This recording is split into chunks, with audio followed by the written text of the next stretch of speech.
Hello again, wrestling fans, and welcome to a very special edition of the Fantasy Warfare Tournament. We are doing greatest main events.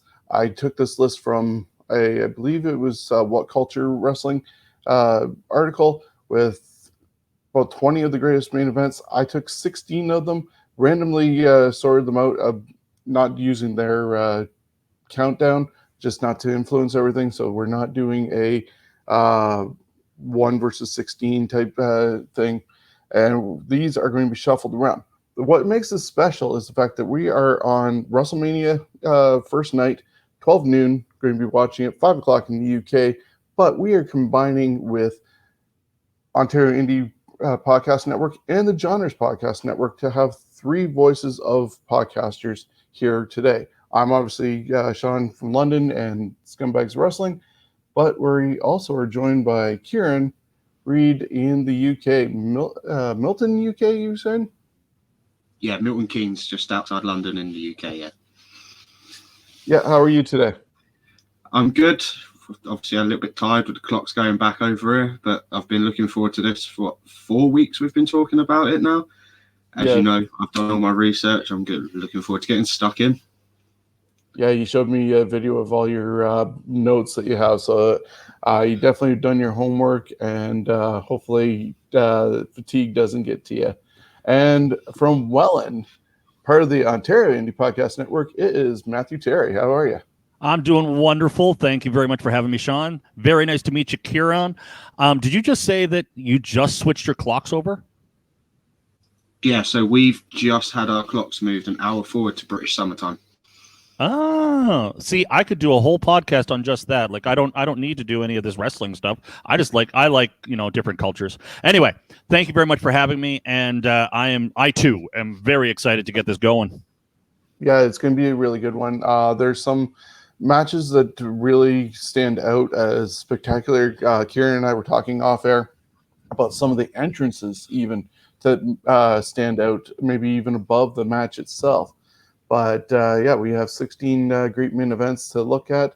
There's been tons, obviously, with WrestleMania 37 happening this week, but or even today, since we are putting it out on April 10th. We are obviously recording it earlier, so we're not busy getting all confused with all the different wrestling things that are happening during WrestleMania week, because you're going to have to be on alcohol just to keep up with everything 9 days straight. But we normally start off with a video to highlight what we're going to do. So I'm going to show that one. I'll bring up the brackets and we'll break it down and go into our first one. So we're back in just a moment.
some reason that video was a lot longer this week than normal. But, yeah, so a lot of defining moments you'll see in this bracket because there's a lot of major title changes or title defenses that happen. So we have in the first matchup Hogan and Andre from WrestleMania 3 taking on Undertaker and Edge from WrestleMania 24. Bret Hart and Shawn Michaels from WrestleMania 12, the Iron Man match, taking on the Mega Powers Exploding with Hogan and Savage. Austin and Rock, their first encounter of 3 at WrestleMania 15. Cena versus Michaels at WrestleMania 23. How this happened is beyond me, but when shuffling around, both triple threat matches ended up in here. One from WrestleMania 30 with Dana Bryan, Orton, and Batista, and the other one from WrestleMania 20 with Triple H, HBK, and Benoit. Then we had Roman Reigns against Brock Lesnar at WrestleMania 31, Steve Austin against Shawn Michaels at WrestleMania 14, Austin Rock 2 from WrestleMania 17, Lesnar and Angle, Rock versus Cena at 28, taking on Cena and Triple H at 22. And our final matchup is Savage and DiBiase, the culmination of the tournament, taking on the Ultimate Challenge of Hogan and Warrior. So, guys, your thoughts on these before we dive in? You go ahead, Kieron. I heard us both take a breath in. For me, obviously, like I said to you when we were talking about this and getting it all set up, for me, it was really nice to then go back and watch some of the biggest moments in wrestling history. So for me, it's literally just a case of going down memory lane. And like I've done a lot of research previously to this podcast, as well as actually being on the podcast. So to be watching these matches again for me is just amazing. And if anyone watched my Get to Know Your Host podcast I dropped last weekend, one of my first memories is actually the first match we're talking about today. Awesome. As far as I go, I don't know exactly when the transition happens, but I see matches and I remember how I felt as a wrestling fan, as a 7-year-old, 8-year-old, 9-year-old, whatever, that, wink, wink, nudge, nudge, I didn't quite know yet. And the feelings that they gave me, and then looking at kind of like the later ones, and then wink, wink, nudge, nudge, knowing what's going on, and just kind of like how I felt about that, personally and professionally. Yeah, I'm looking forward to going down this memory lane. Such great matches. I too was watching them just to get my notes and put them up here with jogging some memories. But we're going to start off with our first tournament matchup. It's Hulk Hogan and Andre the Giant taking on Edge and Undertaker. So Hogan and Andre happened at WrestleMania 3. The big lead up to this was when Andre picked up Heenan as his manager, approached Hogan on Piper's Pit. Hogan didn't believe it. He got the shirt ripped off. Accidentally, the cross got ripped off too and cut him. And it was from there going forward to Andre just wanting that title. Never been defeated in WWE and stuff like that. We get to Pontiac Silverdome in Michigan, 93,173 fans in attendance. And the main event, you see Hogan on one side, Andre on the other, staring each other down. And then Hogan starts hulking up, goes for the body slam, gets squashed, and barely gets out of there in time. And they keep on going. Andre takes advantage. The ending sees Hogan actually hitting Andre hard enough to knock him down. Heenan's trying to get him up.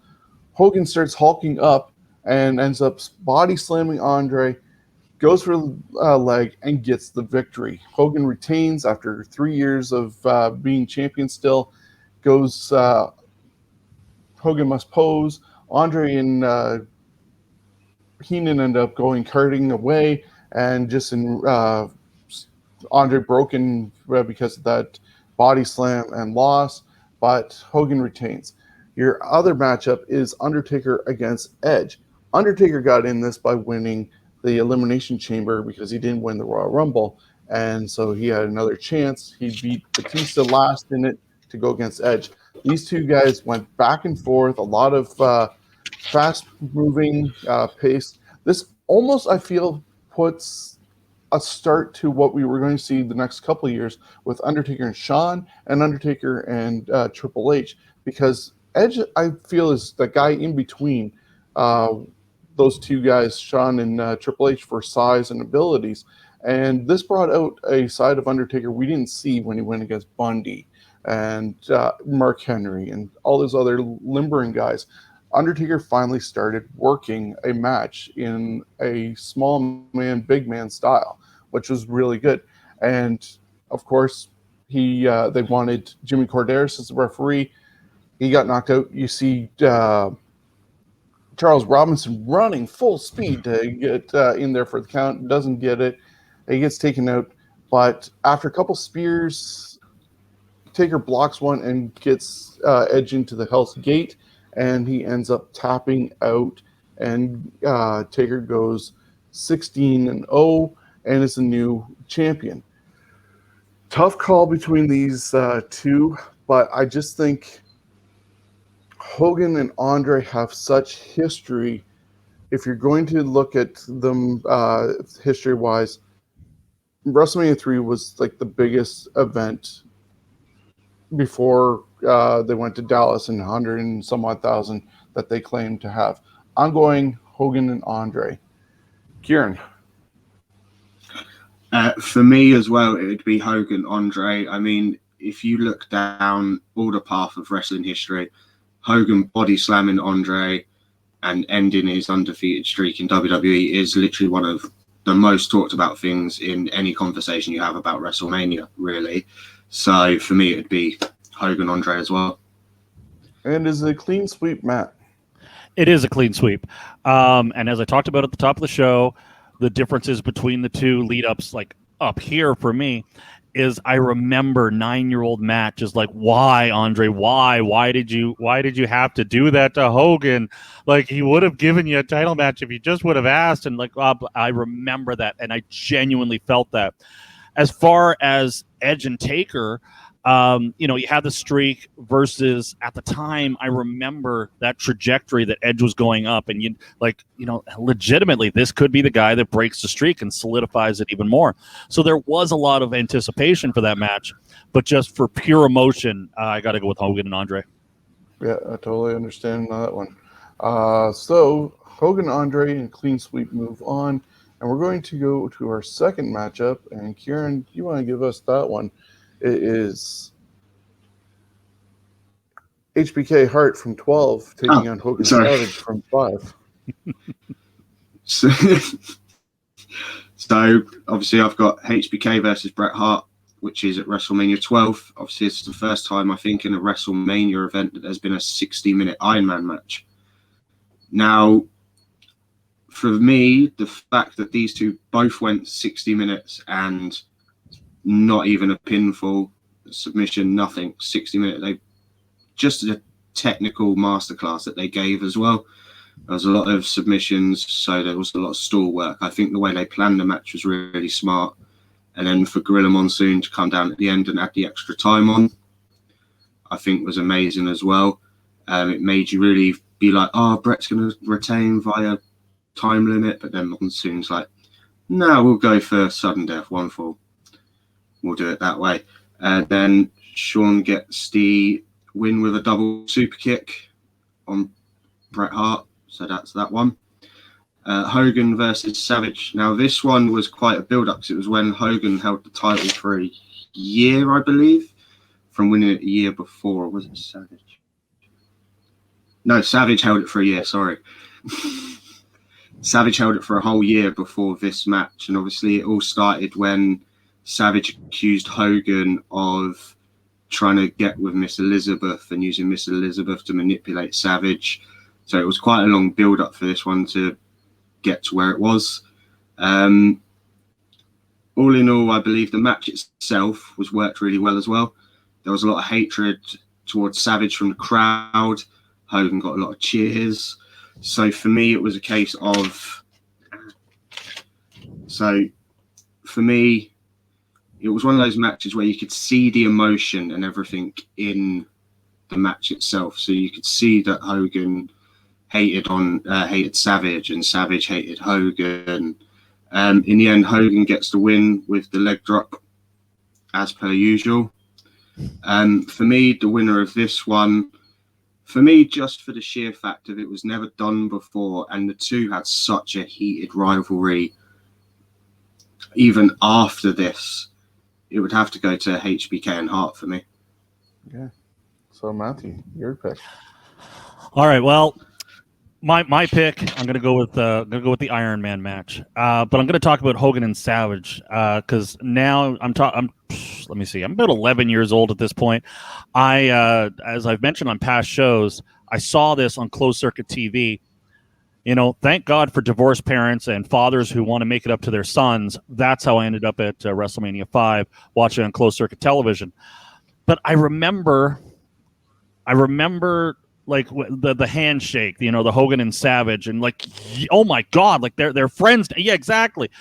But I remember not long after, just kind of, even at 11 years old, just like, I'd rather they were wrestling each other. Like, I never really got into the Mega Power thing.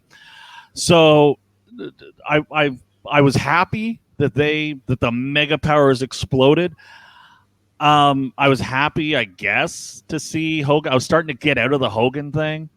But then you look at HBK and Hart, and as you said, first time it's an Iron Man match. The novelty of it leading up to it, like, even though they explained all the rules, I'm like, I've never seen this before. I want to see how this goes. And also, HBK and Hart, they were well on the path of the smaller wrestlers. You didn't have the Hogans and the Warriors and the big hulking guys, and these guys could do something. But what I remember most about HBK and Hart is right around the 45, 50-minute mark, and they kind of announced it or they said it something or on commentary, and I'm like, we're that far into it? Couldn't tell. It didn't lose my interest from the opening bell to the end and then into overtime. So I got to go with HBK and Hart. Yeah, this one kind of hurts in a way for me. I was going Hogan Savage. These four would be amazing as a Mount Rushmore, really. A lot of these combinations would be great for Mount Rushmore. HBK and Hart, really great workers together. I thought it kind of dragged at times. Myself, I'm a lifelong Savage fan. That's what got me into wrestling. Hogan on the A-Team, I didn't like him showing up on that.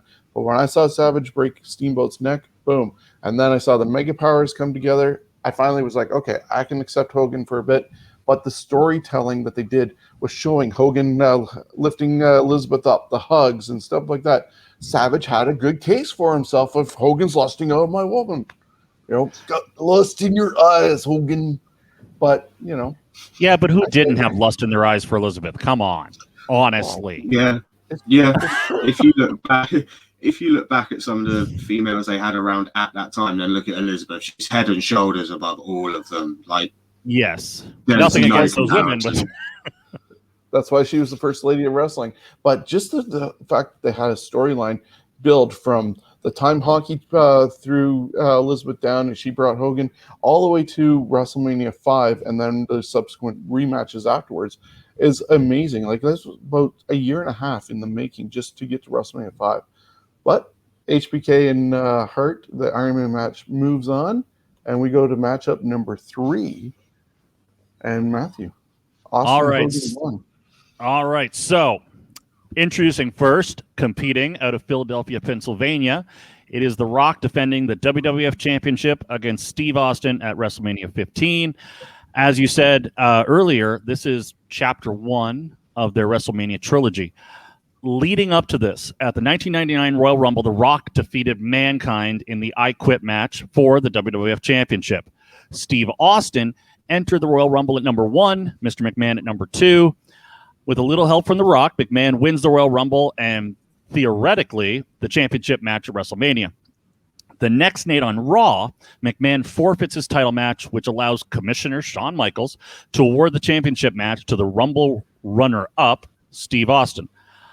Austin then offers to put the opportunity on the line if McMahon faces him in the steel cage at St. Valentine's Day Massacre. In the interim, at halftime heat during that year's Super Bowl, Mankind wins the championship from The Rock in an empty arena match. At St. Valentine's Day Massacre, Rock and Mankind go to a draw. When neither man can answer the 10 count in a last man standing match, Mankind retains. Later that night, despite assistance from Paul White, not yet the Big Show, Austin defeats McMahon and keeps his title match at WrestleMania versus Mankind. But of course, we know that wasn't the case. The Rock defeats Mankind on Raw from Birmingham, Alabama, in a ladder match for the WWF Championship. You might also remember earlier in the night at WrestleMania 15, Mankind defeated Big Show to be named the special guest referee for The Rock versus Austin later in the night. However, Big Show annihilated Mankind, making him kind of doubtful to fulfill those duties. In the main event, despite Vince and Shane McMahon trying to tilt the odds in Rock's favor, Mankind did arrive to referee, and Austin defeated Rock to become WWF champion. And their opponent, competing out of Detroit, Michigan, it is John Cena versus Shawn Michaels, at WrestleMania 23, John Cena defending. The lead up to that match, Undertaker, last eliminating Shawn Michaels, won the Royal Rumble and chose Batista and the SmackDown World Championship as his opponent at WrestleMania 23. John Cena at Royal Rumble defeated Umaga in a last man standing match. Because Undertaker chose SmackDown, Raw held a triple threat match between Edge, HBK, and Randy Orton. And at that point, Edge and Orton, as rated RKO, were the tag team champions. Shawn Michaels won the triple threat and the shot at John Cena. Rated RKO attacked Shawn Michaels. Luckily, John Cena came to his rescue, setting up a tag team match between the two duos. HBK and Cena not only defeated rated RKO, they won the WWF Tag Team Championships. Over the weeks, HBK, with his shady history in tow, swore that Cena had nothing to fear until WrestleMania. At No Way Out, Cena and HBK defeated the SmackDown WrestleMania main event counterparts, Batista and Undertaker. But then they had a rematch against Batista and Undertaker at the final Raw before WrestleMania. And Batista and Undertaker won when Shawn Michaels turned on John Cena. They then entered WrestleMania 23 as opponents, yet still WWF Tag Team Champions, something that they kind of don't really make note of, and put on a match won by John Cena that many consider at worst top 5 WrestleMania main event. My pick. When there's trajectories going into WrestleMania and you kind of start that road from Royal Rumble up to WrestleMania, if you know something's going to happen, then you kind of acknowledge it, and those two keep acknowledging them. The Austin Rock, there was kind of like, Austin had his title match, but he wasn't talking about that title match. He was talking about McMahon. On the other side, Cena and Michaels, once they were connected for WrestleMania, it was kind of back and forth, and that's the storyline that I present. So because I had a long lead up, I'm just going to go right into it and say John Cena, Shawn Michaels is my pick for this round. Okay. Just hearing all the back story that you provided there, it almost was more Austin versus McMahon with Rock as the surrogate for that match, but Cena and Michaels had more of a direction, and we're going against each other for that. So I'm going to go with Cena and Michaels. Is it a clean sweep, Kieron? It is a clean sweep. Cena and Michaels, just watching the match itself as well, I feel was a better quality. I mean, Shawn pretty much dominated the vast majority of that match. And I think one of the best moments for me was when he hit that springboard moonsault onto the announce table, damaging himself and Cena at the same time. I believe it was very student-teachery as well. So every time Cena went for something, Michaels had a counter. It just builds more into the story of those two being from separate generations and how they can combine together.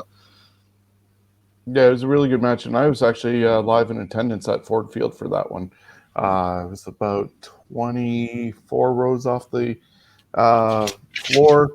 And I was here, the ring was that way, and then the stage was to my right. So it's actually a really good event to be at. Been at 2 WrestleManias, this one and WrestleMania 18. So it brings us to our 4th matchup, and they're both triple threat matches. And it almost seems as though, at the same time, history is repeating itself right now as we're talking, leading up to Sunday's night number 2 for the main event. Because it's once again going to be a triple threat match. Let's start it off as a singles match. So we start off with WrestleMania 30. Batista had won the Royal Rumble, which I was at for that one in Pittsburgh. I took the drive from London, Ontario over to there and got caught in the snowstorm and everything. But people were not happy with Batista winning. They wanted Daniel Bryan to win. And CM Punk ended up leaving town after that show. And he was projected to go against Triple H, I think, that year. But the fan momentum was on Daniel Bryan's side. So Daniel took basically CM Punk's spot and went against Triple H to get into the matchup that was supposed to be Orton, the defending champion, and the winner of the Royal Rumble, Batista. Daniel Bryan won, got into the main event, and the three did a typical three-way match. But because Daniel had been also in it earlier, he was not as prominent in this match as you would have expected in a normal triple threat match. But he did come back, and he got the yes lock on Batista, winning the titles. And this is the other thing that is mirror image almost of the next match. He held up both belts, confetti flying down, fans are elated, and that's how WrestleMania 30 ends. WrestleMania 20 was supposed to be Chris Benoit, who won the Royal Rumble, taking on the champion, Triple H. But HBK somewhat did a Daniel Bryan move, teacher and student, coincidence, but he came in on the contract signing, super kicked Benoit, signed the contract that they were supposed to sign, which then WWE went, well, his name's on it, so he's in it. Kind of weird logic there, but that made the triple threat. This one was more hard hitting between all of them. There was Crimson Mask from HBK and Triple H, but in the end, Triple H got caught with the Crippler crossface, almost reached the ropes, but then Benoit rolled it into the center, and eventually Triple H had to tap out. We see at the end, Benoit handed the title. Eddie Guerrero's there, confetti, both titles up, people are hugging, crying, and once again, like I said, mirror image of 30, except for only one person was holding both belts. And it's not because of the Benoit factor, but I'm going with the Daniel Bryan win because of the built-up storyline from SummerSlam all the way through to WrestleMania, him finally getting it, because he won it at SummerSlam, got cheated out of it by Triple H and Orton, and the fans were a guiding force to get through that match. So mine is going triple threat at WrestleMania 30. Kieron. For me as well, it's triple threat at 30. Obviously, like you said, I believe to build up the storyline for that and then to have the culminating moment was just perfect. I think it was also a perfect opportunity for Daniel Bryan to have his WrestleMania moment. I don't think anything will ever top that for him, no matter what he goes on to do anymore. Like, he went from being hated by everybody, like the commentary team, WWE, the whole lot. That's why they misused him when he was on NXT, to then being the champion. So for me, I think that was a big thing for Daniel. I mean, obviously, he was on Indies for like 12 years before he even got signed to WWE. So, and obviously, I follow a lot of independent stuff as well as the WWE stuff. So I've watched like all of Daniel Bryan's career, all of AJ's career.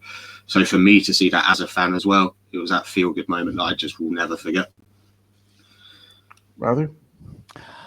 Let me start off by saying I hate multi-man matches. In case then somebody out there doesn't know that about Matthew Terry, I hate multi-man matches. And I mean multi-man like singles matches. I love tag team matches. I prefer tag team matches over singles matches. But I don't like triple threats. I don't like fatal four-ways. I don't like 5-pack challenge or whatever the hell they are. So I just wanted to preface by saying that. But that being said, both of these are actually pretty good triple threat matches. If I'm going to watch a triple threat match, what I want is diversity. I don't like 3 big hulking guys just beating the crap out of each other. I don't like 3 technical guys. I don't like 3 high flyers, although 3 high flyers probably wins out if those are my choice. But I love it when 3 guys who are different styles and if they can make it mesh. I'm assuming that Mysterio, Angle, and Orton wasn't a main event. That was like a mid card, wasn't it? Yeah. Yeah. So Yeah. what I'm getting at is that's my favorite all-time triple threat match. Why? Because the three styles mesh so well. These two matches, they were both decent matches in and of themselves, but I hated the lead up to both of them. You mentioned the HBK signing the contract, and I remember thinking that's dumb.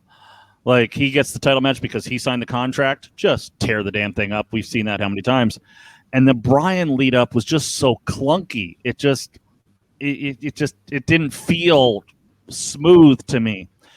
But if I have to pick a match that I enjoy better, and I went back and watched both of them when I saw this because I didn't really know, so I just had to go with quality of match. Triple H, HBK, Benoit. So I didn't bow to peer pressure. No problem. I think that's probably the reason why you were saying it seems so clunky is because of the fact that they didn't want to do it, but the fans kept on demanding, and they were like, "No, we want to go this way. No, we want to go this way." And fans were like, "No, get over here." And so then they did bow down, but that's why it was probably clunky. Yeah, it just didn't seem like they had a plan. I find that modern day. Like that and everybody's talking about, they don't really have plans set in stone for 37. It's just everything seems clunky and just seems to be thrown together, and I'm not a fan. Yeah, anyway. I miss the days of Vince, Pritchard, and obviously Pat Kent, but sitting by the pool and planning out a year in advance. Yeah, that's unfortunately not going to happen with so much TV going on and COVID and Vince seemingly having senility. Match number 5.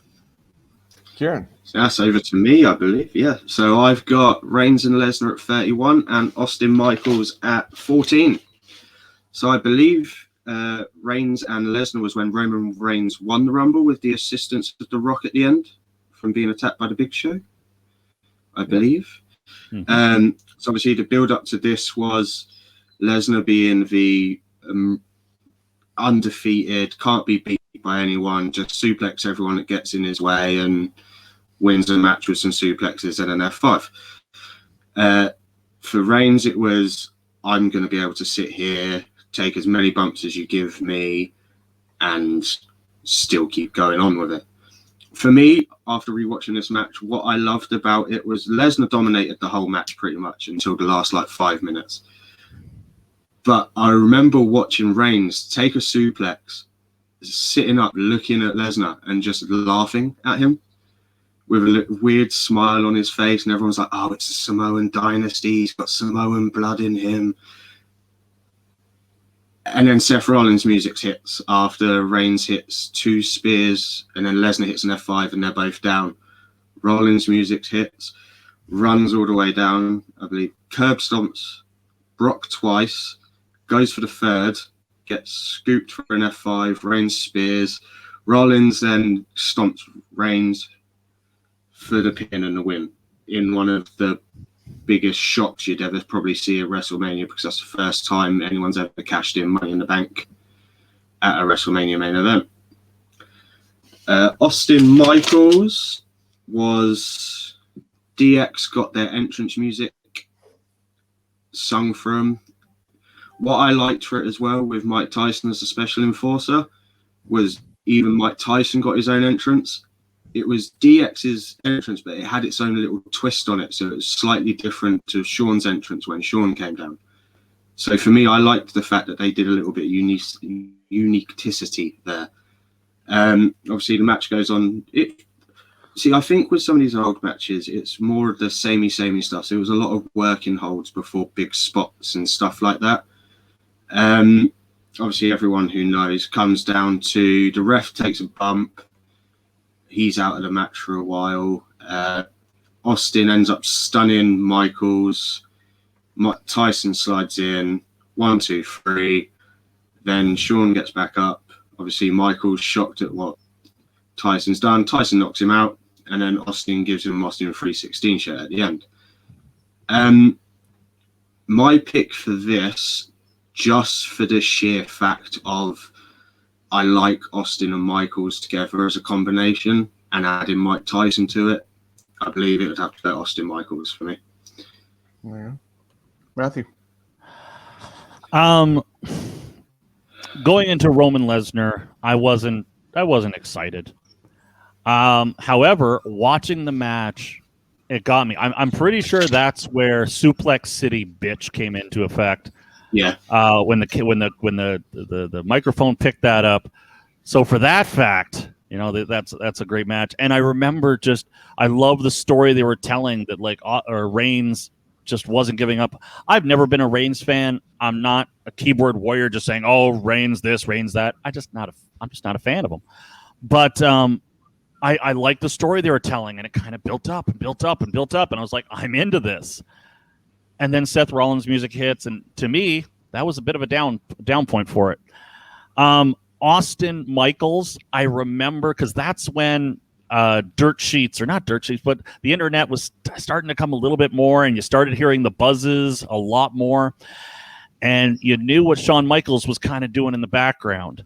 And even though Steve Austin is doing this, and what can stop Steve Austin, everybody's thinking, well, Shawn Michaels can stop Steve Austin. All Michaels has to do is say, I don't want to do it, and it doesn't happen. At least that's what some people are thinking.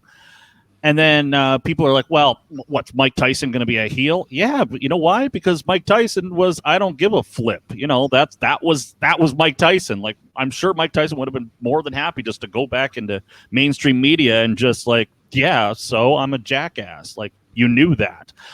So if I got to pick one, HBK Austin. Okay, it is going to be a clean sweep on that one because just the sheer fact that they threw in the shocking cash in and the Money in the Bank was making it unique, but it was very short and kind of a cheap victory in the case of Seth Rollins. Knowing the backstory of Shawn Michaels hurting his back on that casket against Undertaker, not knowing if he was even going to show up, and Taker was actually standing by, ready to kick his ass backstage if Shawn decided to say, and no. Now, Tyson, you just mentioned, is he a heel? Yeah. I don't know why they tried to make him babyface. The guy bit Evander Holyfield's ear, beat his wife, and probably had some DUIs prior to that. The guy is a born heel. But they made him into a face, but the build-up, getting Tyson and Austin there, and the push, and the Vince going, you ruin things, like, and putting him with DX. Just a lot of good storytelling there. And so you got to go with Austin Michaels. It was the end of that era, the start of the Austin era. You remember distinctly JR going, Stone Cold, Stone Cold, Stone Cold. The Austin era has begun. So it's just so many things to that match that you got to go over the singles match that became a triple threat. Matthew. All right, so the next contest, first competing out of Houston, Texas, it is The Rock defending the WWF Championship against Steve Austin. As I said, WrestleMania 17, X7. This would be their second match in their trilogy. Leading up, The Rock participated in the 2001 Royal Rumble, was eliminated by Kane. Kane was the last man eliminated by the Rumble winner, Steve Austin, setting up a tentative match with WWF champion Kurt Angle at WrestleMania. The next stop was No Way Out. Steve Austin lost to Triple H 2 falls to 1 in a 3 stages of hell match. This, of course, came after Triple H was found to be the mastermind behind Rikishi running over Austin at Survivor Series 1999. However, Austin still has championship match to look forward to. Also at No Way Out, The Rock defeated Kurt Angle for the WWF Championship. Now the WrestleMania main event was, of course, The Rock defending against Steve Austin in what would be the second, again, of their trilogy. Going into WrestleMania, Vince McMahon placed Deborah McMichael, Austin's wife, with The Rock in a managerial role. Even though both Austin and Rock were very sour on this idea. Austin told Rock in a nutshell, if anything happened to my wife, you are going to have hell to pay. Kurt Angle attacked The Rock and took him out with the ankle lock. When Deborah came to check on him, Angle locked the ankle lock on Deborah, causing Steve Austin to come in for the save, and as promised, punished The Rock for allowing his wife to get hurt. At a later date, Steve Austin was also attacked. The Rock made the save, but paid back Austin with the rock bottom. At WrestleMania 17, they went back and forth in what essentially was a good guy versus good guy match, or fan favorite versus fan favorite match, until Vince McMahon, Austin's longtime arch enemy, assisted Steve Austin in defeating The Rock and winning the WWF Championship. And their opponent, competing out of Seattle, Washington, it is Kurt Angle defending the WWF Championship against Brock Lesnar at WrestleMania 19. At the 2003 Royal Rumble, Kurt Angle retained the WWF Championship against Chris Benoit. Brock Lesnar, earlier in the Royal Rumble, was forced to face the Big Show just to enter the Royal Rumble. He did defeat Big Show, and he did win the Royal Rumble. At No Way Out, Brock Lesnar teamed with Chris Benoit, and it was supposed to be Edge, but he had to be pulled out. They defeated Team Angle, Charlie Haas, Shelton Benjamin, Kurt Angle in a handicap match. Brock Lesnar wanted Kurt Angle more than anything, even before WrestleMania, and defeated Paul Heyman on SmackDown to earn a championship match against Kurt Angle, and that was in a steel cage. Before the match, Kurt switched with his brother Eric. Lesnar manhandled Eric, not knowing it wasn't Kurt. Haas and Benjamin then distracted Lesnar, allowing Kurt to slip back into the match and roll up Lesnar for the win. It was announced by Stephanie McMahon going into WrestleMania that if Haas, Benjamin, or Eric interfered in the WrestleMania match, Angle would lose the title. At WrestleMania 19, Angle and Lesnar had a great technical affair, unfortunately tarnished by a misjudged shooting star press by Lesnar, leaving him groggy and concussed. Despite that, Lesnar, of course, defeated Angle for the WWF Championship. Again, it's kind of that, as I said earlier, you have two entities that know they're going to meet and they stay separate, or you have these guys that are just constantly between Royal Rumble and WrestleMania, just deet. I have to go with Angle and Brock Lesnar. It was to me, it was just the better match, and it was just the better quality match and the better build up out of the two. Yeah, I too am going to go with Lesnar Angle. I think what ruined it for Austin and Rock, even though it was probably their best of the three, was the fact that with McMahon coming down, and earlier in the night he just lost to Shane and gotten Trish hating on him. His wife kicked him in the crotch and everything.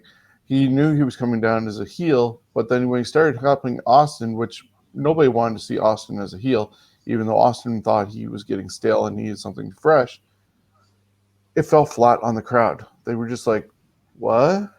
And it wasn't like Austin used McMahon to help win the title and then turn on Vince. They hugged and beer bashed, and fans just left kind of stunned. And you rarely leave a crowd, especially that large, going home either disappointed or puzzled. I usually try and leave on a high note, and that was not a high note. So I got to give it to the other way, even though thankfully Lesnar did not end up killing himself on that botched shooting star press and was able to get the pin. Kieron, is it a clean sweep? It is a clean sweep. I believe just in the match, obviously, with Lesnar and Angle, there's a lot of build-up with their collegiate background with it as well. So it was a lot of wrestling. And for me, British wrestling was very different to American wrestling back in the day. So for me, it was kind of a homage back to British wrestling, seeing all of the takedowns and just the general switches and transitions. So for me, it would always be Lesnar Angle, because it was literally just a classic wrestling match. And also, Brock almost killed himself. I'm a fan of Matt wrestling more so than just the brawling, and that people who know me in this area know I'm a good fan and friend of Tyson Dukes, and that's a lot of Matt-based wrestling, almost like pure style that you get from Ring of Honor. And our seventh matchup of this is going to be Rock and Cena against Cena and Triple H. So Cena is going on to the next round no matter what, but the fact is, this Rock and Cena was supposed to be once in a lifetime and never going to happen again. It got set up before at WrestleMania 27 when The Rock was the special guest referee for Cena and Miz. The next night, after some shenanigans that happened with Cena and Rock during 27, Cena issued a challenge. Rock said, okay, fine, 28 will do it. They had a few interactions beforehand with Rock having his birthday party interrupted by Cena. They had some really intense promos beforehand. If you go back and see some of those from Raw, you can tell that they really hated each other, especially when Cena was calling Rock a part-timer and all this other stuff. The Fruity Pebbles and the different things that they were going after each other, it started digging more and more personal as it went along. When they finally got into the ring, they were pretty much back and forth. Did a lot of counters, a couple of AAs that Rock ended up kicking out of. And then Cena went for the people's elbow.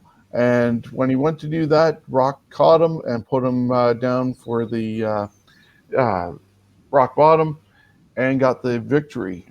Little did we know we were going to end up seeing twice in a lifetime the following year, and it be for the title where Cena picked up the belt from The Rock after he took out CM Punk from being able to main event, and another reason for him to be disgruntled. We have also then Cena versus Triple H. Triple H ended up winning a tournament to go against Cena for the title, and they ended up going against each other in Chicago. Triple H's entrance was the Conan the Barbarian, King of Kings sort of look on the throne. Cody thankfully wasn't there with a sledgehammer to take that one out, but he came down all knuckle-dragging king, and you had Cena with the history of Chicago, talking about Prohibition and Al Capone and all the mobsters, and the stage raises up, and in came a old car, CM Punk on the side of it with a Tommy gun, and they did like the gangster thing. Then they lowered the stage, and Cena came out on top, trench coat, Tommy gun of his own, and then they finally went at it. And this was guys who were big, muscular, and just pounding away at each other, inside the ring, outside the ring, into stairs, all over the place. And eventually Cena caught Triple H, and again Triple H tapped out to a submission move. This time it was the STF instead of the crippler crossface. My choice between the two, I'm going to have to go with Cena and Rock, even though I thought it was kind of cheesy with how it started. Rock was almost trying to relive WrestleMania 18 by looking at the crowd and looking at the hard camera and then both switching back and forth. I thought, oh my God, we're redoing 18 in the Dome with Hogan, but I'm going to go Cena Rock. And Kieron, your vote. I'm going Cena Rock as well, mainly because we put Cena HBK over earlier, because I feel like the Triple H Cena match was the first step of the teacher versus student stuff. It was very much Triple H schooling the Rock, Cena, and also as well, I like the fans. This is when the fans first started to like hate John Cena. So Triple H is giving him an arm drag, and then and all they're chanting to Cena is "You can't wrestle, you can't wrestle." But for me, I don't think fans make a match. I believe the two counterparts in there actually doing the in-ring stuff are the ones that make it. And for me, just for match quality, I believe Cena Rock was that little bit better. So Cena Rock for me. Perfect. And is it a clean sweep, Matthew? It is a clean sweep. I'm going to go with Cena and Rock. I think Cena and Triple H, it was close, but I think they were the better. I think they were the better match for me anyway, for the two. But going into Cena Triple H, and again, it goes back to what I said at the top of the show, like actual genuine reaction and kind of wink, wink, nudge, nudge.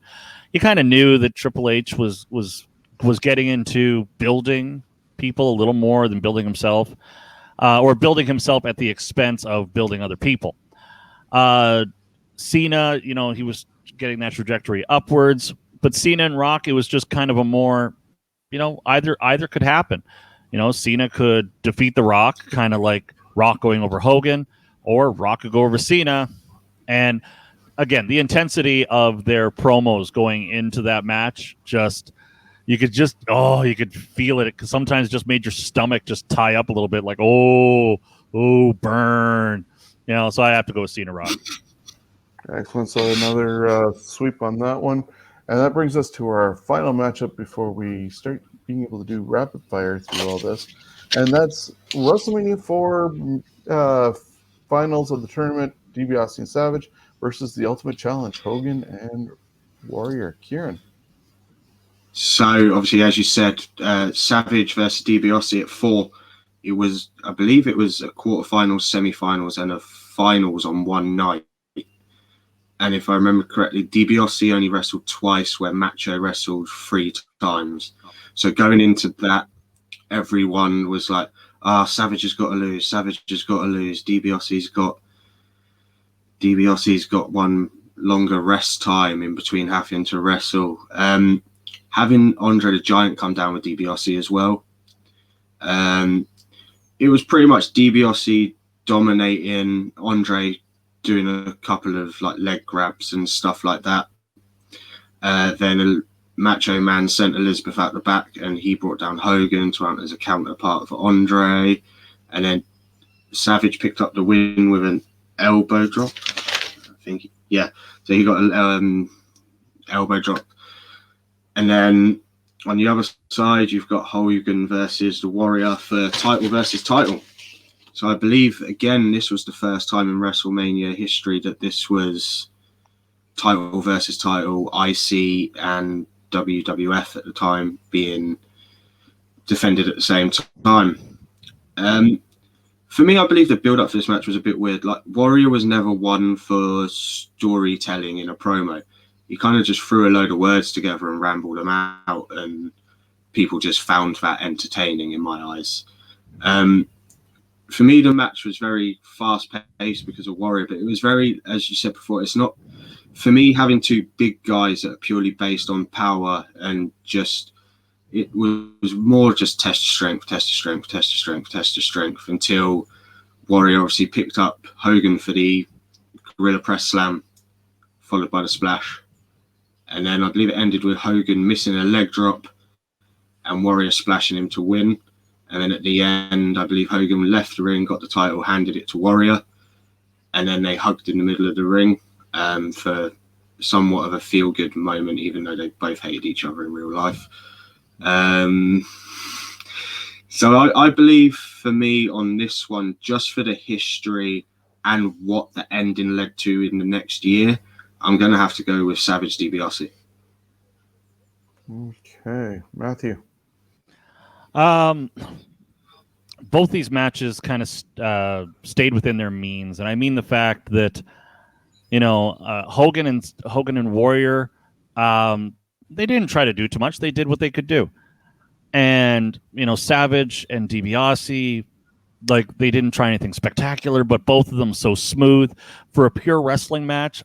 I think Savage and DiBiase was a better match. You kind of solidified that Savage. A lot of people were calling for Savage to win the title, and you kind of solidified that baby face overcome the odds with him.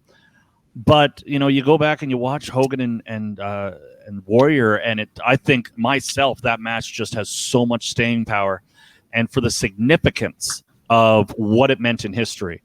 I remember when at the Royal Rumble, the 2 of them just kind of bumped into each other, and they were the last 2 in the ring, and you just kind of went, huh?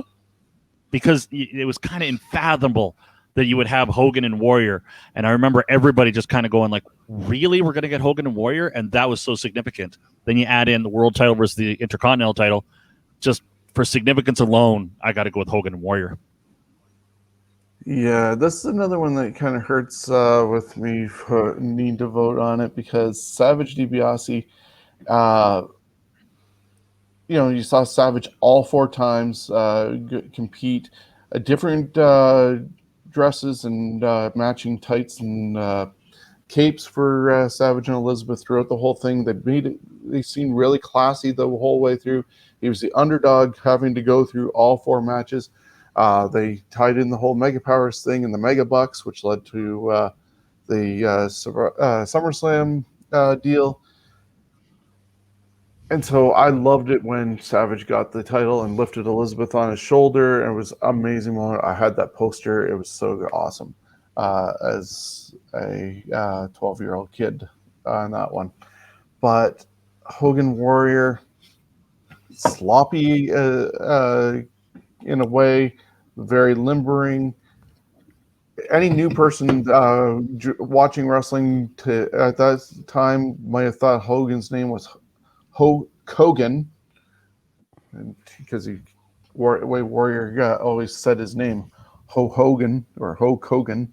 But then strapping the Warriors onto his back and going up in the sky, yeah, you lose me on your promos there. But Hogan was able to bring out the best in Warrior, and oddly enough, the Warrior brought out the best in Hogan because they're not both known for putting on great matches. Hogan stole the spotlight, I guess, from Warrior by riding away on the cart and doing the "I love you" and cameras on him after he took the belt and handed it to him. That part was not supposed to happen. That was Hogan's ego, but I'm going to go with Hogan Warrior, sadly. So that concludes the first round. Looking at our results quickly before we dive into round 2. Hogan and Andre beat Edge and Taker. HBK and Hart, the Iron Man match, beat Mega Powers Explode. Rock and Austin won, ended up losing to Cena and Michaels at 23. The triple threat at 30 with Dan O'Brien ended up advancing over the triple threat with Benoit from WrestleMania 20. Roman and Lesnar, which became a triple threat match, lost to the Austin era beginning with Austin and Michaels for the title. Austin Rock 2 ended up losing, so none of their matches have advanced, losing to Lesnar and Angle in the human lawn dart match at 19. Rock and Cena at 28 advanced over Cena and Triple H, and the Ultimate Challenge beat the final round of the tournament at WrestleMania 4 with Savage DiBiase. That's setting up Andre Hogan from 3 against HBK and Hart at 12. Could be a tough one there. Cena Michaels at 23 is going up against Daniel Bryan, Orton, and Batista triple threat match. Austin and Michaels at 14 going against Lesnar and Angle from 19. And Rock and Cena from 28 going against Hogan Warrior. Any surprises along this way, or has it played out pretty much standard? Either. I don't think there's been any surprises, and I've said this on other episodes that I've done with you. Is you and Kieron are two knowledgeable and and well-spoken wrestling pundits. I can't really say that I can disagree with what you're saying. You've all made good points. So there's nothing that I've sat there and go like, oh my God, they're full of garbage. So and that's what makes the show potentially fun, is when somebody's able to do that. But yeah, if you're able to back up your argument, that's the problem. But that, Kieron, any surprises or happy with for me? For me, it's gone more the way I kind of thought it was going to do. I mean, I threw some things in there that I thought people would probably be surprised at, like taking DiBiase Savage over Hogan Warrior, mainly because I just thought match quality was better. In my opinion, I believe that DiBiase and Savage ran a slow pace, so Savage could last a little bit longer. I believe Hogan and Warrior, like you said, they do bring out the best of each other, but for me, I just feel like the animosity to each other after. I mean, everybody knew going into that match they legit hated each other, and for me, the ending took away from the actual match. I remember watching it and going, but you're hugging a person you hate. That's no.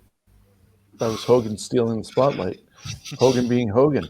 Yeah, and I totally agree with you on the Savage DiBiase point as well. And if you look back at how things played out, even behind the scenes, and hearing stuff like Bruce Pritchard and all them, had Hockey maybe laid down for Savage for the IC title, DiBiase might have gotten the world title in that whole exchange. But because that didn't happen, they gave Savage the world title, and DiBiase got screwed, but he got himself $1 million championship.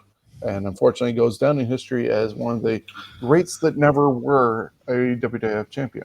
So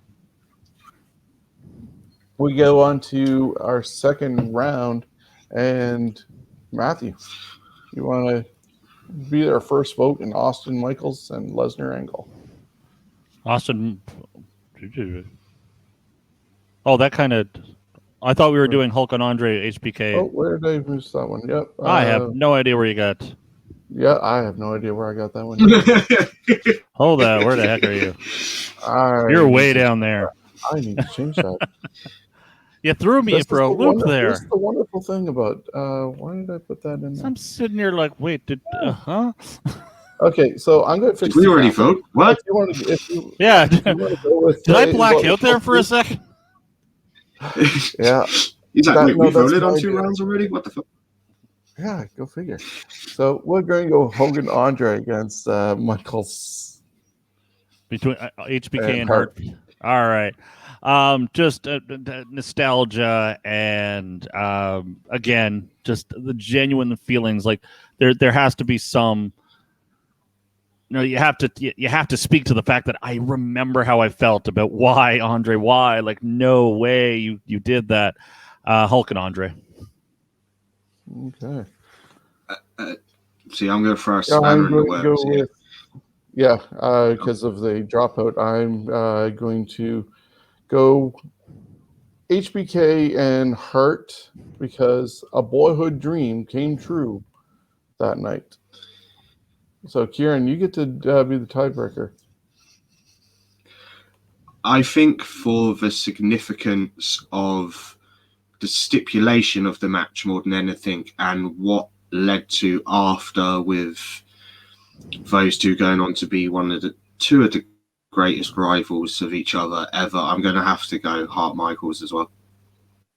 Yeah, a little bit of a surprise there with Andre and Hogan with the images that you see of them, but HBK and Hart moving on. Pish posh. Yeah, depth. What do you guys know? See, now I'm getting into you guys are full of garbage. Yeah, you're full of shit. We can swear on here. It's okay. Oh, can we? Fine. Yeah, what the fuck are you guys thinking? I don't make this for children. We're adults here. All right, fine. So Cena and Michaels from 23 taking on Triple Threat at 30.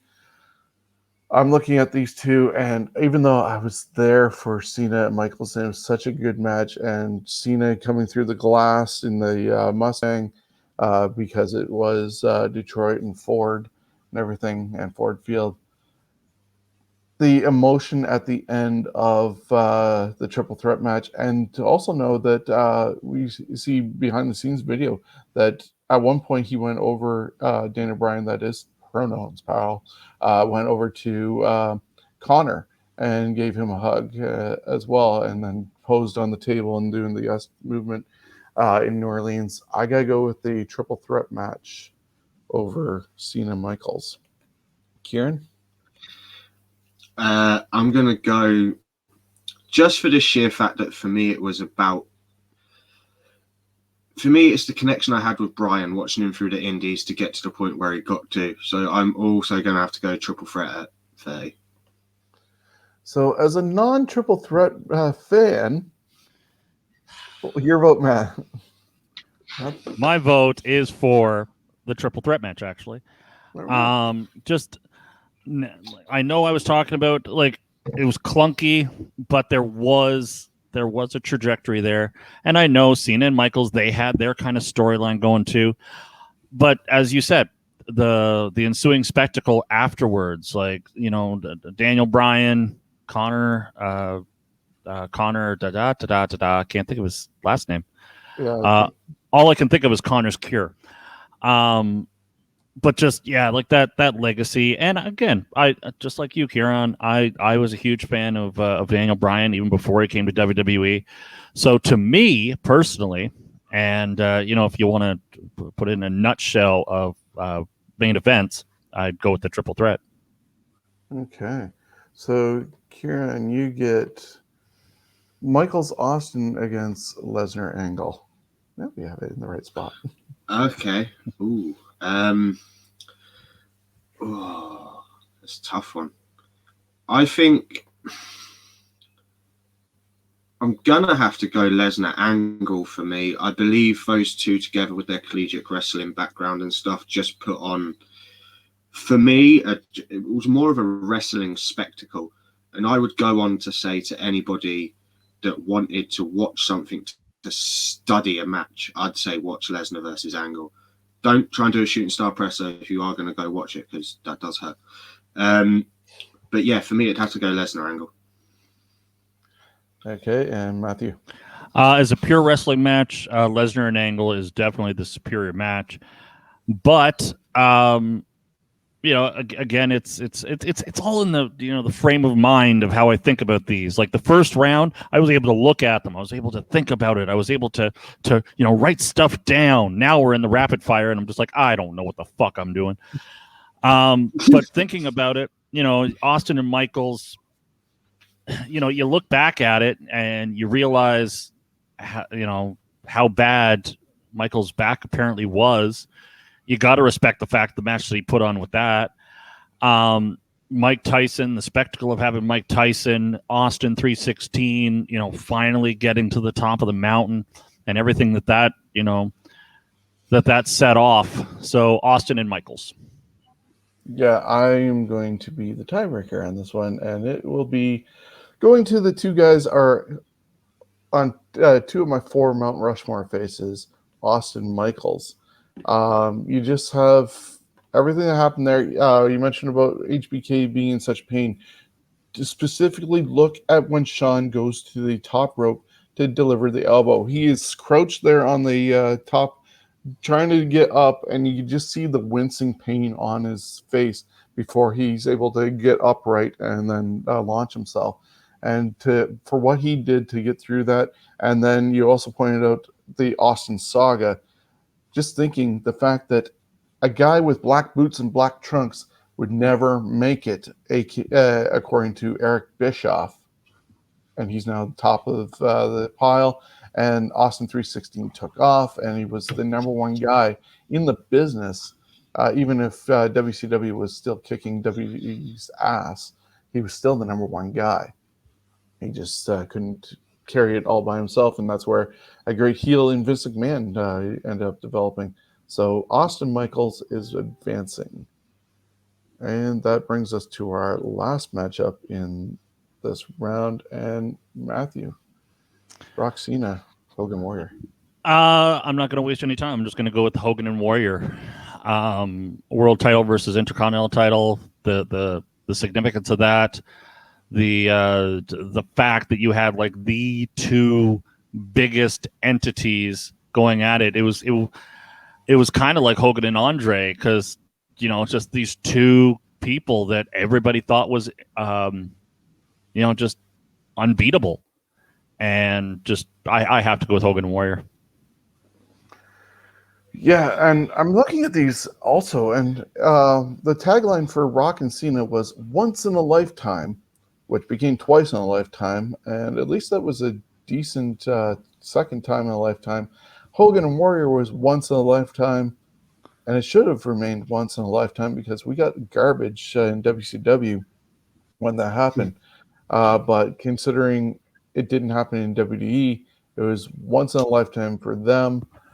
They're under proper supervision, at least with management.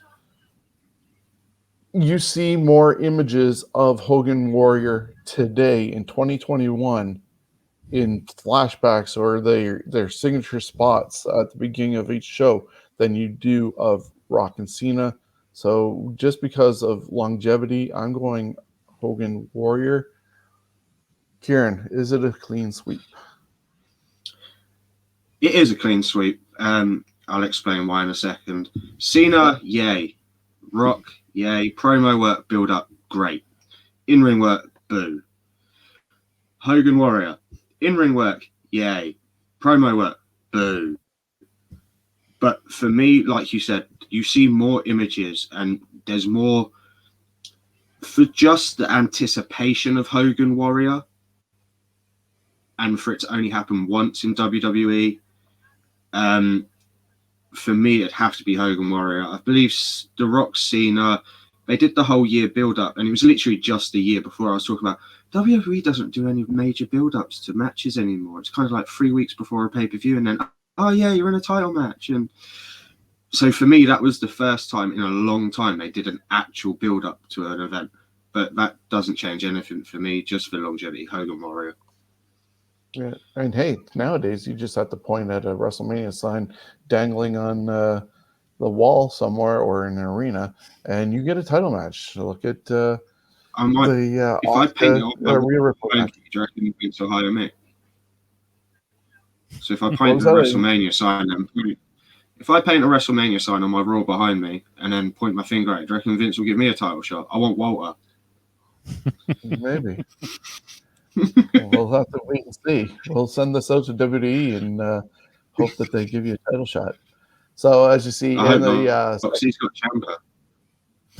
in the second round, Yeah, HBK. I'm sure he can make time for you before he gets to Ciampa. No offense, Kieron, but I think he might spar with you. What's that? I've seen him at Progress. He's actually quite. I've seen him at Progress quite a few times. He's actually a generally lovely guy. Oh, he is. Yes. But I remember my missus never spoke to like a wrestler before and stuff like that. And we were queuing up to go see David Starr. Yes, I know I said a bad name, but then we were waiting and then Walter was just there. So I'm just like, can I go talk to him? Can I get a picture with him? I was like, Walter, can she have a picture with you? And Mrs. was all fucking giddy after that. Yeah, I have a picture with Walter as well because he was here with Progress and WXW in Toronto the summer of 2019 during SummerSlam week. And Smash Wrestling had done a 8-show or a 4-day event involving WXW, Progress, Smash, and Evolve. I think was also there. Wasn't that Walter versus Paul Robinson? Possibly, yeah. For the title, yeah.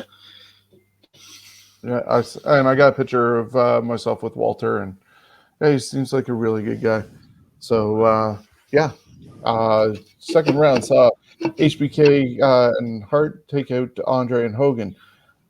The triple threat from WrestleMania 30 took out Cena and Michaels from 23. Austin Michaels from 14 took out Lesnar and Angle from 19. And Hogan Warrior is still alive, taking out Rock and Cena, setting up HBK and Hart from 12 going against triple threat at 30, and Austin Michaels against Hogan Warrior. Now, I get to start this one. Yes. And that's HBK and Hart against the triple threat. Well, we talked a lot about the emotion that was going in with the triple threat and Dana Bryan's storyline that way, but there was a lot of history between HBK and Hart going back to the Rockers' time. There's also a Survivor Series when HBK took the IC title away from Bulldog, and they went against each other at that, champion versus champion. The build-up for them with the different videos. They were making Hart look like the grizzled veteran who couldn't even swim in his own pool, but they were trying to get him to swim. Being back home in Calgary, almost doing a Rocky montage between the two, where the bad guy was just not doing lighter work in a way with him, and HBK was the Rocky style guy doing all the workouts with Lothario, running up and down stairs, push-ups upside down or hanging from bars and stuff like that, and doing that. So they made it old versus young looking. Meanwhile, they weren't much different in age. An hour, the zip line, the extra overtime, how bitter things ended up afterwards, and Hart left for 6 months before coming back. Hart and Michaels at 12. Kieron? Pretty much same reasons for you. Obviously, as previously stated, I'm a massive Daniel Bryan fan, and I feel like that was his big moment, and nothing will ever overcome that. But for longevity of a rivalry and how things played out after how things played before, I'm going to have to go Hart HBK as well. Okay, so it will move on, but is it a clean sweep, Matthew? You guys, because you remember I told you were full of shit because you didn't put Hogan and Andre through. So you're making it hard on me. You're making it very hard on me. And again, I said, like, looking at these now, it's rapid fire. I got to think a little quicker, and I'm old, and isn't in here very often. That's okay. But you look at the longevity of these things. Hart and HBK, as Kieron said, you found out the chinks in the armor, and you found out what was going on. You found out that these guys really weren't getting along, and you hear that whole story. And then you look at the triple threat, and Daniel Bryan on top of the table and doing this.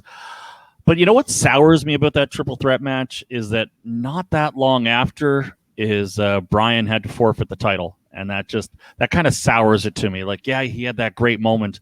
But after that, it just seemed to, I don't want to say he went downhill, but you could kind of see something was wrong. Something wasn't right. And that kind of tarnishes it for me. So even though I wasn't on board to put it through before, I will put through Hart and HBK. Or I won't put them through, but I'll vote for them. Vote for them. They were going through either way. Oh, that's right, they were. Peer pressure. Peer pressure. Peer pressure. And you said you weren't going to bow down to it. What is wrong with you? Okay, Kieron, you get our last one in this round to send to the finals. Austin Michaels, Hogan Warrior. Oh, Jesus. Obviously, with Austin Michaels, you've got the Michaels injury, Tyson, the spectacle, all of that stuff. But I think for the exact same reason as previous rounds, you don't hear about the Austin Michaels match as much as you do Hogan Warrior. So I'm going to have to go Hogan Warrior. Matthew? I'm going to go Hogan Warrior. Again, world champion versus intercontinental champion, the two unbeatable forces in WWF at the time. And you brought it up earlier, and I do want to mention it. You were talking about how in WWE, for the most part, once in a lifetime, but then it happened 2 in a lifetime. With the exception of that, you think of Hogan Warrior, you think of Ric Flair's retirement, you think of things like that. WWE sticks pretty... They stick to what they say for somewhat, at least off the top of my head. But again, this doesn't work very well sometimes. But yeah, Hogan Warrior, just simple significance and spectacle. Okay, so that definitely puts them into the finals. I'm just fixing that and putting in the vote. Given the choice between the two, the Austin Michaels, as I said, those are two of the guys that are in my Mount Rushmore. But the only thing you remember from that is Austin holding the title above his head on the turnbuckle and JR's call. There's a lot more to Hogan Warrior, even the maybe not so savory memes of the test of strength that get put out there between Hogan and Warrior in very suggestive looking fashion. But yeah, I'm going to go with Hogan Warrior to advance as well. So our final is going to be Hart HBK versus Hogan Warrior. And Matthew, you get to actually start us. I am not bowing to peer pressure this time at all. because when you first sent me this lineup and you said these are the brackets, this is what we're doing, I looked at Hogan and Warrior, and out of all of them, I said that is the main event of main events in all of these main events. So the cat's out of the bag now. That was my choice from the very beginning, before we even got on the air. Whenever you sent it to me, however long ago that was, Hogan Warrior was my pick from the very beginning. So I can't bow to peer pressure. You two are just not going to do it. Not this time. I started smoking. I got fat. I tried to ask that girl out, all because of peer pressure. You people are not doing it to me this time. Hogan and Warrior. Stay strong. Stay strong. That was a Dwayne Johnson-esque promo. Very much. My vote, I love HBK. Boyhood dream comes true. But he was better after he left and came back. I am going to go with Hogan Warrior. And so that means our winner is actually Hogan Warrior. Is it a clean sweep, though, Kieron? Yeah, just for general significance. And like you said, HBK was very different when he came back. And I believe he was a better wrestler when he left and came back. And again, I know the feud was long with Hart and HBK. I mean, when did it get? I think it was like 2013. They finally met again and hugged it out and put everything behind them. And for me, there's long, and then there's just too long. That was just too long for it to all be solved. So yeah, Hogan Warrior, the actual legit WWE once in a lifetime main event. Very true. So that is our list of the greatest main events in WrestleMania history.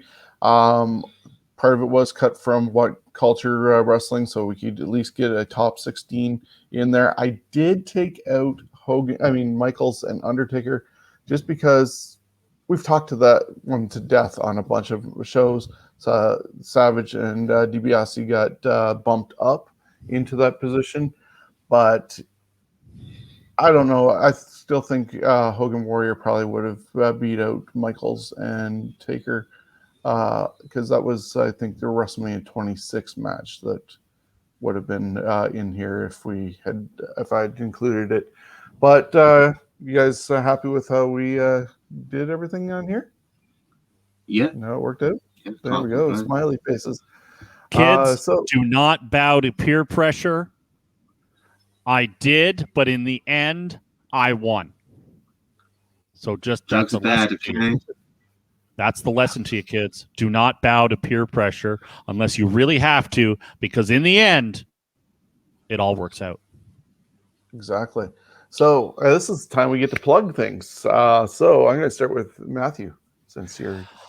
All right, so since I'm already babbling on, for those of you who don't know, because you see, Shawn thinks that there's not a crossover. Nobody knows who the fuck I am. So, who am I? I am Matthew Terry. I am the host of It's Time to Fight podcast. You can find me on Podbean. You can find me on Spotify. You can find me at itstimetofight.ca. You can find me on Wrestling with Johners. You can find me at the OIW Podcast Network. You can find me all over the goddamn place. Find me on Facebook. I love having wrestling fans on my Facebook. There's a picture of me, a little caricature of me that a comic book guy, he drew it, and there's a police officer behind me. Don't ask. As you can see right there, I don't know if you can see my Twitter handle because it appears and disappears. It's @AnnouncerTerry. Join me. I love tweeting. And for the show, it's @Time2FightPod. And yeah, that's all my plugs. There we go. And Kieron, how can people see your stuff and reach out to you? So I'm on Podbean, Apple Podcasts, Spotify, you name it, I'm on it. First episode's dropping on Tuesday for a weekly review of mine as well. There's one episode that I've done, which is Get to Know Your Host. So it's just a brief introduction to me. You can join my Facebook page, which is Facebook.com/KJWPW.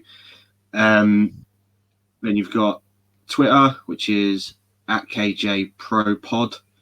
Then you've got Instagram, if you want to follow me on Instagram. I post random pictures, and I'm going to redo my in the history twice a week every week. So I'm going to pick a random day and go, on this day in history, this happened.